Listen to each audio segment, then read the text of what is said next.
Hello students, video शुरू करने से पहले प्लीज चैनल को लाइक, शेयर और सब्सक्राइब जरूर करें।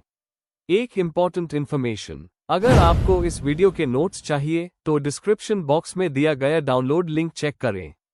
Thank you. चलिए शुरू करते हैं। इस वीडियो में हम पढ़ेंगे MPA 15 public policy and analysis के प्रीवियस ईयर क्वेश्चन और most important questions with answers. ये क्वेश्चंस आपके एग्जाम के लिए बहुत इंपॉर्टेंट है। अगर आपने ये अच्छे से कर लिए तो एग्जाम निकलना पक्का है। Let's begin. Question 6। Analyze the role of international agencies in policy making and suggest necessary measures to achieve the goals. Question explanation. इस क्वेश्चन में हमें बताना है कि इंटरनेशनल एजेंसीज जैसे UN, वर्ल्ड बैंक, IMF और WTO पॉलिसी मेकिंग प्रोसेस में क्या रोल प्ले करती है। साथ ही हमें ये भी बताना है कि उनके गोल्स अचीव करने के लिए क्या स्टेप्स लिए जा सकते हैं। आंसर। इंट्रोडक्शन। इंटरनेशनल एजेंसीज आज के समय में नेशनल पॉलिसी मेकिंग पर काफी असर डालती है।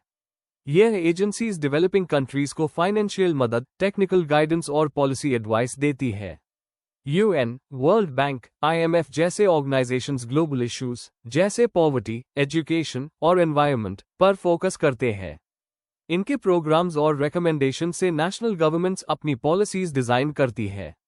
इस आंसर में हम इनके रोल और इम्प्रूवमेंट के मेजर्स डिस्कस करेंगे। Main body. 1. Role of international agencies in policy making. International agencies कई तरीकों से पॉलिसी मेकिंग को इन्फ्लुएंस करती है। पॉलिसी गाइडेंस और एजेंडा सेटिंग। UN और WHO जैसे एजेंसीज ग्लोबल गोल्स सेट करती है जैसे MDG और SDG, जिससे देशों की नेशनल पॉलिसीज गाइड होती है।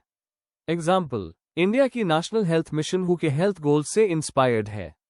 फाइनेंशियल और technical assistance. World bank, IMF और ADB लोन्स, ग्रांट्स और एक्सपर्ट एडवाइस देते हैं।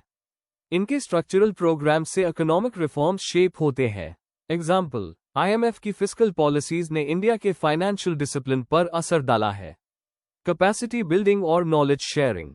UNDP जैसे ऑर्गेनाइजेशंस ट्रेनिंग और रिसर्च के जरिए एडमिनिस्ट्रेटिव कैपेबिलिटी बढ़ती है। पॉलिसी डिफ्यूजन और हार्मोनाइजेशन। यह एजेंसीज ग्लोबल बेस्ट प्रैक्टिसेस को प्रमोट करती है। एग्जाम्पल, WTO की ट्रेड लिबरलाइजेशन पॉलिसी ने इंडिया के ट्रेड रिफॉर्म्स पर असर डाला। 2. Positive impacts of international agencies. Global cooperation. देशों के बीच मिलकर काम करने का प्लेटफॉर्म मिलता है। Developmental support. फाइनेंशियल और टेक्नोलॉजिकल हेल्प मिलती है डेवलपिंग कंट्रीज को। Policy innovation. नए गवर्नेंस मॉडल्स और आइडियाज इंट्रोड्यूस होते हैं। Institutional strengthening. ट्रांसपेरेंसी और अकाउंटेबिलिटी बढ़ती है गवर्नमेंट सिस्टम्स में। 3. Challenges and criticisms. कुछ लिमिटेशंस भी है। कंडीशनैलिटीज और सॉवरेंटी इश्यूज।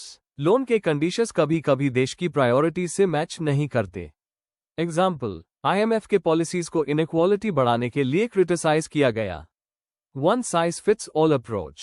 ग्लोबल पॉलिसीज हर देश के लोकल कंडीशंस पर फिट नहीं बैठती। Lack of inclusiveness. Developing countries का डिसीजन मेकिंग में रिप्रेजेंटेशन कम होता है। डिपेंडेंसी और पॉलिसी यूनिफॉर्मिटी। फॉरेन फंडिंग पर ज्यादा डिपेंडेंस से पॉलिसी डाइवर्सिटी कम होती है। 4. Measures to improve effectiveness. Participatory decision making. Developing countries को पॉलिसी डिजाइन में ज्यादा रोल मिलना चाहिए। Context specific policies. हर देश के इकोनॉमिक और सोशल कंडीशन के हिसाब से पॉलिसी बनानी चाहिए। Capacity development. फाइनेंशियल मदद से ज्यादा फोकस इंस्टीट्यूशंस और मैनपावर डेवलपमेंट पर होना चाहिए। ट्रांसपेरेंसी और अकाउंटेबिलिटी। क्लियर रिपोर्टिंग और मॉनिटरिंग सिस्टम होना चाहिए ताकि फंड्स का सही यूज हो। Better coordination. UN, IMF, world bank के बीच कोऑर्डिनेशन बढ़ाकर ड्यूप्लिकेशन और कॉन्फ्लिक्ट को कम करना चाहिए। कंक्लूजन। इंटरनेशनल एजेंसीज ने नेशनल पॉलिसीज पर बहुत असर डाला है, लेकिन सस्टेनेबल और इंक्लूसिव रिजल्ट्स तभी मिलेंगे जब लोकल नीड्स को समझकर पॉलिसीज बनाई जाएंगी। नेशनल गवर्नमेंट्स और इंटरनेशनल इंस्टीट्यूशंस के बीच बैलेंस और ट्रस्ट होना जरूरी है। तभी ग्लोबल डेवलपमेंट गोल्स सच में अचीव किए जा सकते हैं। If you need the notes of this video, there's a download link in the description box. Be sure to check it out. Thank you. Question 7. Examine the role and responsibilities of administrative organizations in policy implementation. Question explanation. इस question में हमें समझाना है कि administrative organisations जैसे ministries, departments और public agencies policy को ground level पर कैसे इंप्लीमेंट करती है।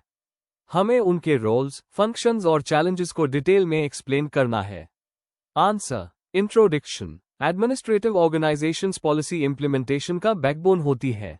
जब गवर्नमेंट कोई पॉलिसी बनाती है तो उसको ग्राउंड पर लागू करना इन्हीं डिपार्टमेंट्स और एजेंसीज का काम होता है। यही इंस्टीट्यूशंस पॉलिसी को एक्शन में बदलते हैं। इंप्लीमेंटेशन एक कॉम्प्लेक्स प्रोसेस होता है जिसमें प्लानिंग, कोऑर्डिनेशन और मॉनिटरिंग जरूरी होती है। प्रेसमैन और वाइल्डवस्की जैसे स्कॉलर्स ने कहा है कि इंप्लीमेंटेशन एक आर्ट और मैनेजमेंट दोनों है। Main body. 1. एडमिनिस्ट्रेटिव ऑर्गेनाइजेशंस का मतलब और महत्व। एडमिनिस्ट्रेटिव ऑर्गेनाइजेशंस का मतलब है गवर्नमेंट के वो डिपार्टमेंट्स, मिनिस्ट्रीज और एजेंसीज जो पॉलिसीज को एग्जीक्यूट करते हैं। ये पॉलिसी मेकिंग और पॉलिसी आउटकम्स के बीच एक ब्रिज का काम करती है। इनका मेन रोल है गवर्नमेंट के डिसीजंस को ग्राउंड लेवल पर इंप्लीमेंट करना और रिजल्ट्स अचीव करना। अगर एडमिनिस्ट्रेटिव मशीनरी इफेक्टिव ना हो तो बेस्ट पॉलिसीज भी फेल हो सकती है। एग्जाम्पल, एमजी नरेगा स्कीम को सही तरह से चलने के लिए लोकल एडमिनिस्ट्रेशन और पंचायत का एक्टिव रोल होता है। 2. एडमिनिस्ट्रेटिव ऑर्गेनाइजेशंस के major roles. Execution of policy decisions. ये बॉडीज गवर्नमेंट के पॉलिसी स्टेटमेंट्स को प्रैक्टिकल प्रोग्राम्स में बदलती है। प्लानिंग, रिसोर्स एलोकेशन और गाइडलाइंस फॉलो करना इनका पार्ट होता है। कोऑर्डिनेशन और सुपरविजन। अलग अलग डिपार्टमेंट्स के बीच कोऑर्डिनेशन मेंटेन करना जरूरी होता है। सुपरविजन से एंश्योर होता है कि इंप्लीमेंटेशन गवर्नमेंट के ऑब्जेक्टिव्स के अकॉर्डिंग हो। Resource management. फंड्स, मैनपावर और लॉजिस्टिक्स का सही यूज करना भी इनका रोल होता है। बजट और ह्यूमन रिसोर्स का मैनेजमेंट इनकी रिस्पॉन्सिबिलिटी होती है।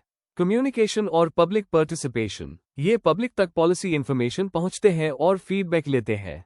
पब्लिक पार्टिसिपेशन से पॉलिसी और इफेक्टिव बन सकती है।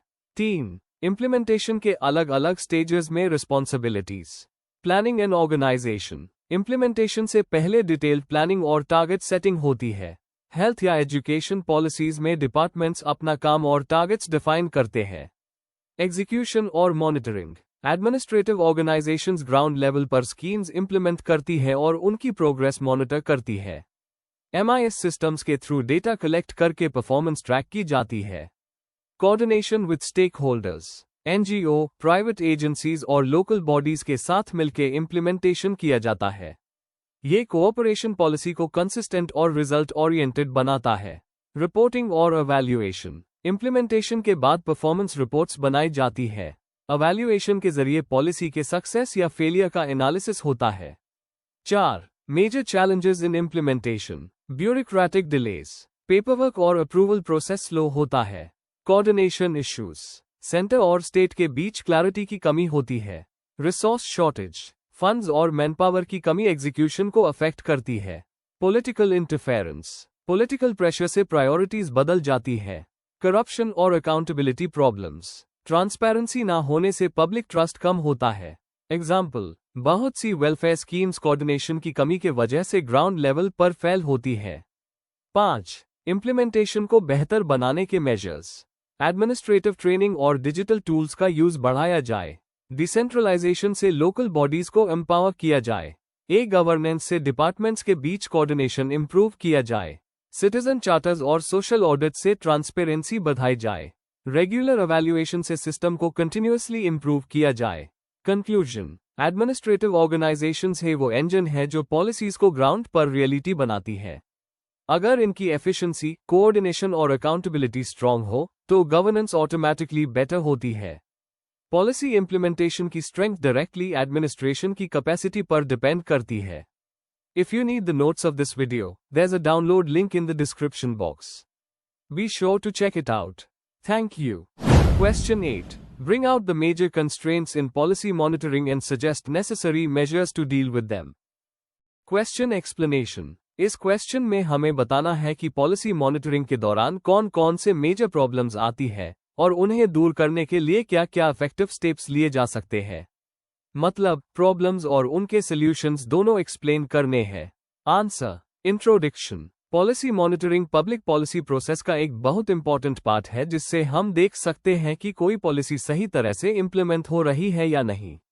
इसमें डाटा कलेक्शन, एनालिसिस और एवैल्यूएशन होता है ताकि पॉलिसीज अपने ऑब्जेक्टिव्स अचीव कर सकें।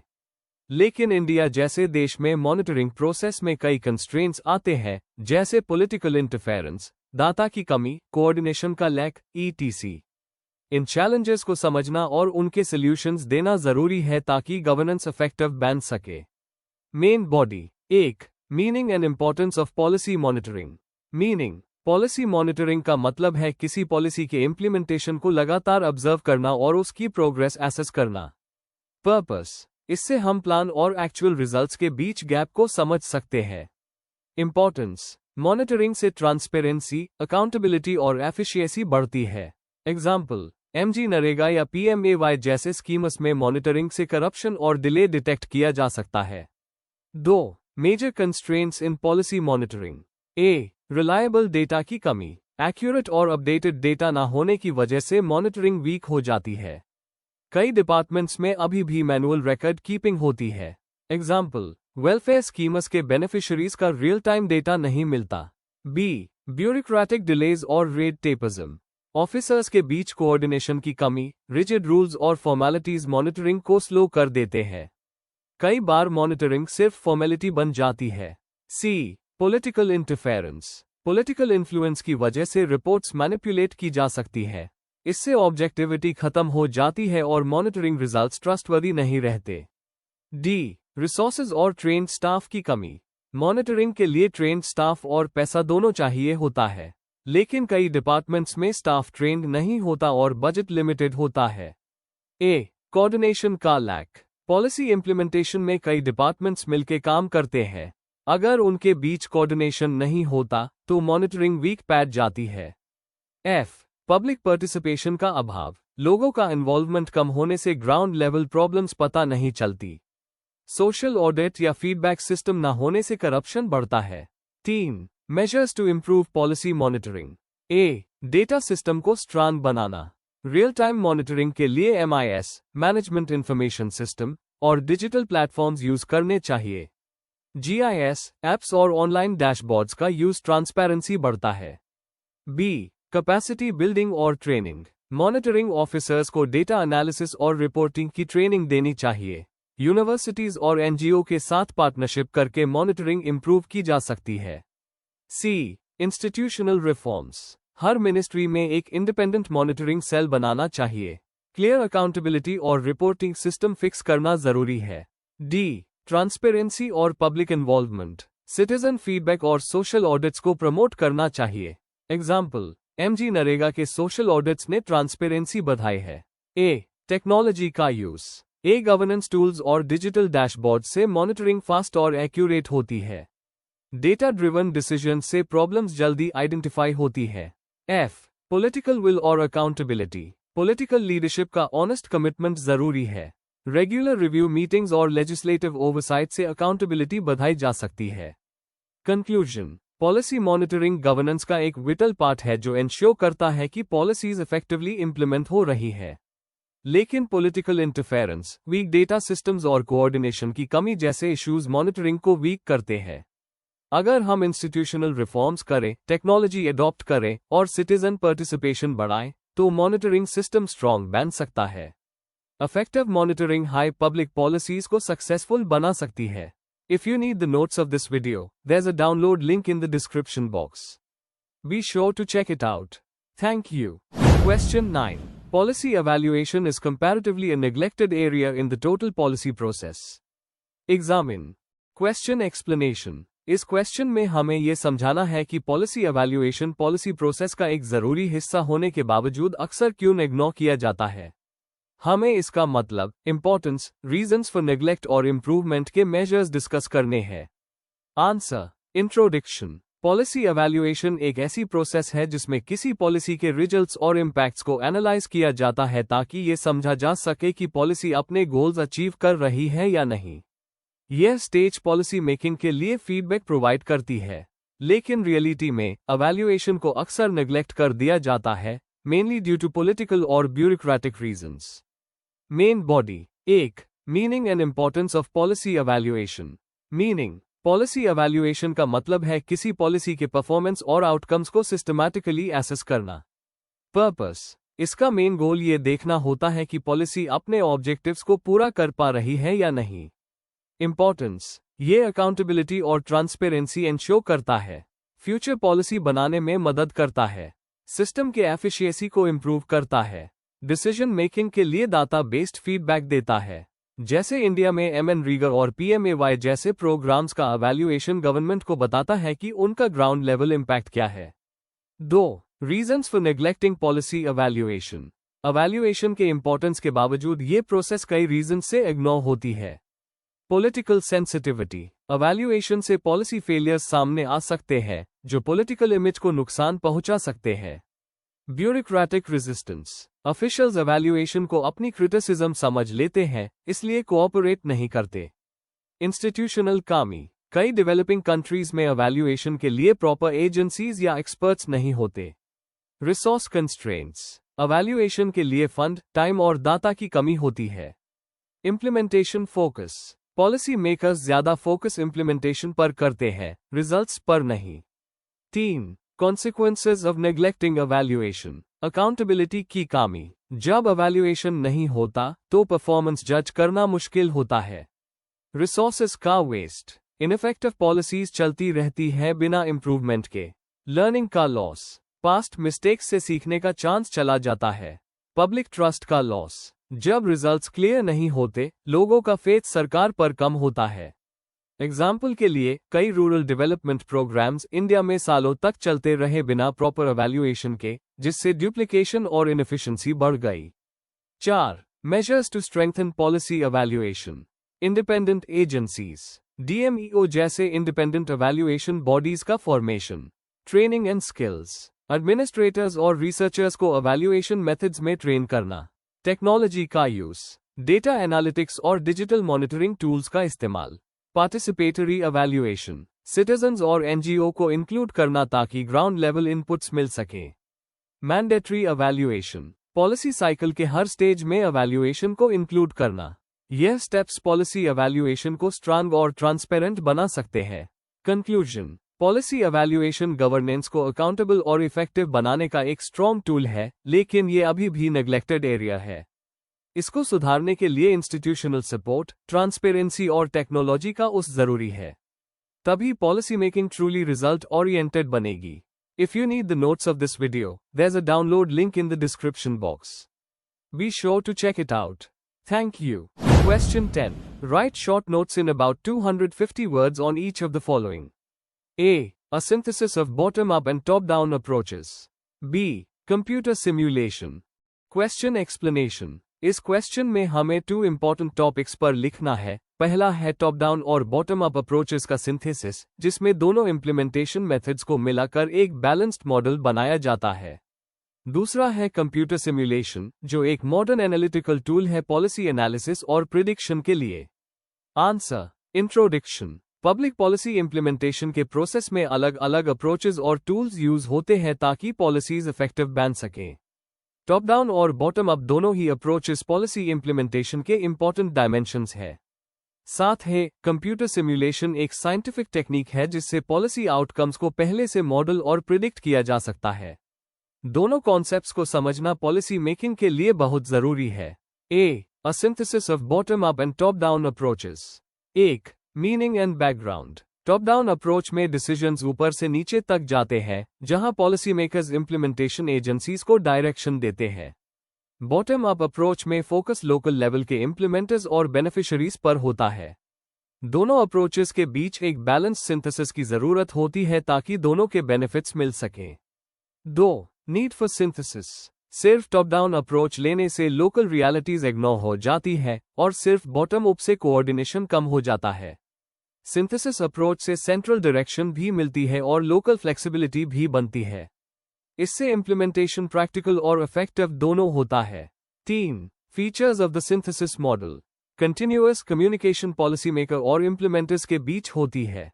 फ्लेक्सिबिलिटी होती है ग्राउंड लेवल चेंजेस के हिसाब से एडजस्ट करने की। शेयर्ड रिस्पॉन्सिबिलिटी दोनों लेवल्स के बीच बनती है। पॉलिसी को एक्सपीरियंस और फीडबैक के बेसिस पर मॉडिफाई किया जा सकता है। 4. एग्जाम्पल्स, जैसे MG नरेगा और स्वच्छ भारत मिशन, जहां पॉलिसी फ्रेमवर्क सेंट्रल है, लेकिन एग्जीक्यूशन लोकल बॉडीज के थ्रू होता है। इससे अकाउंटेबिलिटी और एफिशिएंसी दोनों बढ़ती है। B, computer simulation. एक, concept and meaning. Computer simulation एक मॉडर्न साइंटिफिक टूल है जिससे रियल लाइफ पॉलिसी सिचुएशंस को कंप्यूटर मॉडल्स के थ्रू टेस्ट किया जा सकता है। इसका use what if type situations को समझने के लिए होता है, बिना रियल लाइफ इंप्लीमेंटेशन के। 2, role in public policy. Policy makers different scenarios को सिम्युलेट करके उनके रिजल्ट्स पहले से देख सकते हैं। इससे फोरकास्टिंग, ऑल्टरनेटिव टेस्टिंग और डिसीजन मेकिंग में हेल्प मिलती है। पॉलिसी प्लानिंग ज्यादा रैशनल और डाटा बेस्ड होती है। 3, एडवांटेजेस। कॉम्प्लेक्स सिस्टम्स जैसे इकोनॉमी, पॉपुलेशन, एनवायरनमेंट को समझने में मदद करता है। टाइम और रिसोर्सेज दोनों बचाता है। पॉलिसी डिसीजंस ज्यादा एक्यूरेट और प्रेडिक्टेबल बन जाते हैं। 4, examples. Climate models, traffic control systems और इकोनॉमिक सिमुलेशंस इसका उस करते हैं। इंडिया में कोविड-19 के दौरान गवर्नमेंट ने कंप्यूटर सिमुलेशन के थ्रू मोबिलिटी और इकोनॉमिक इम्पैक्ट प्रिडिक्ट किया था। कंक्लूजन, टॉप डाउन और बॉटम अप सिंथेसिस से पॉलिसीज ज्यादा प्रैक्टिकल और ग्राउंड रियलिटी बेस्ड बनती है, जबकि कंप्यूटर सिमुलेशन से पॉलिसी मेकिंग ज्यादा साइंटिफिक और प्रेडिक्टेबल होती है। दोनों मिलकर इफेक्टिव गवर्नेंस और स्मार्ट डिसीजन मेकिंग को प्रमोट करते हैं। Before we end, please like, share and subscribe the channel for more such study materials and one important information, अगर आपको नोट्स चाहिए तो डिस्क्रिप्शन बॉक्स में डाउनलोड लिंक दिया हुआ है, जरूर चेक करें। Thank you.